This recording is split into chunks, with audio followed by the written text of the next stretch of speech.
मुअज़्ज़ज़ सामीईन, नाज़रीन और हाज़रीन, अस्सलाम अलैकुम व रहमतुल्लाह व बरकातुहू।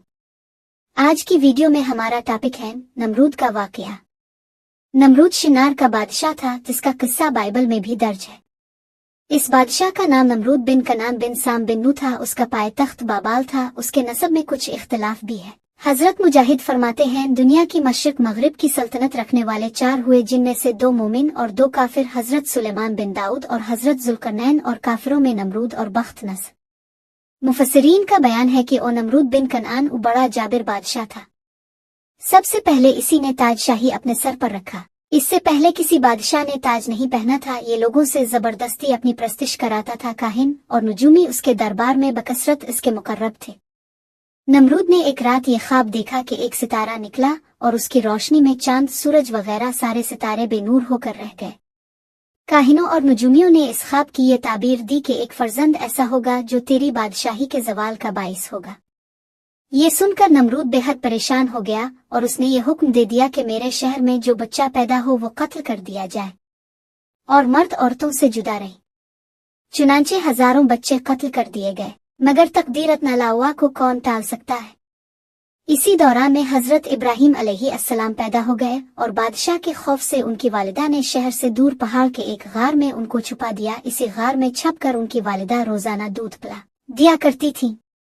बाज मुफस्सिरीन का कौल है कि 7 बरस की उम्र तक, और बज़ों ने तहरीर फरमाया कि 17 बरस तक आप इसी गार में परवरिश पाते रहे। हजरत इब्राहिम अलैहिस्सलाम का तवक्कुल। रवायत है कि जब नमरूद ने अपनी सारी कौम के रूबरू हजरत इब्राहिम अलैहिस्सलाम को आग में फेंक दिया तो जमीन और आसमान की तमाम मखलूकात चीख मार मार कर बारगान खुदावंदी में अर्ज करने लगी कि खुदावंद, तेरे खलील आग में डाले जा रहे हैं और उनके सिवा जमीन में कोई और इंसान तेरी तौहीद का अलमबरदार और तेरा प्रस्तार नहीं, लिहाजा तो हमें इजाजत दे कि हम उनकी इमदाद और नुसरत करें। तो अल्लाह ताला ने फरमाया कि इब्राहिम मेरे खलील हैं और मैं उनका माबूद हूँ। तो अगर हजरत इब्राहिम तुम सबों से फरियाद करके मदद तलब करें तो मेरी इजाजत है कि सब उनकी मदद करो, और अगर वो मेरे सिवा किसी और से कोई मदद तलब न करें तो तुम सब सुन लो कि मैं उनका दोस्त और हामी और मददगार हूँ, लिहाजा तुम अब उनका मामला मेरे ऊपर छोड़ दो। इसके बाद आपके पास पानी का फरिश्ता आया और कहा कि अगर आप फरमाएं तो मैं पानी बरसा कर इस आग को बुझा दूं।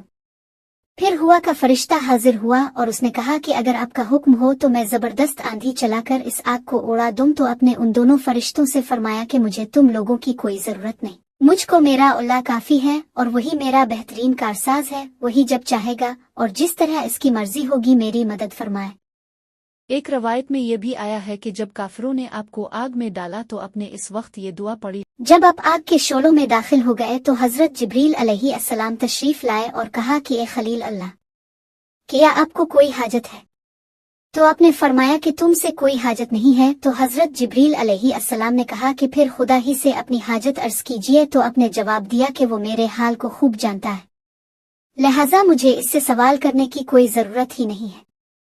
इस वक्त हजरत इब्राहिम अलैहिस्सलाम की उम्र शरीफ 16-20 बरस की थी। आप कितनी देर तक आग में रहे, इस बारे में कि आप कितनी मुद्दत तक आग के अंदर रहे, 3 अकवाल हैं। बाज मुफस्सिरीन का कौल है कि 7 दिनों तक आप आग के शोलों में रहे, और बाज ने यह तहरीर किया है कि 40 दिन रहे, और बाज कहते हैं कि 50 दिन तक आप आग में रहे। वल्लाह ताला अलम। इस वाकया से इन लोगों को तसल्ली मिलती है जो बातिल की तागूती ताकतों के बिलमुकाबिल इस्तिकामत का पहाड़ बनकर डट जाते हैं। वीडियो अच्छी लगी तो लाइक सब्सक्राइब करना मत भूलिएगा।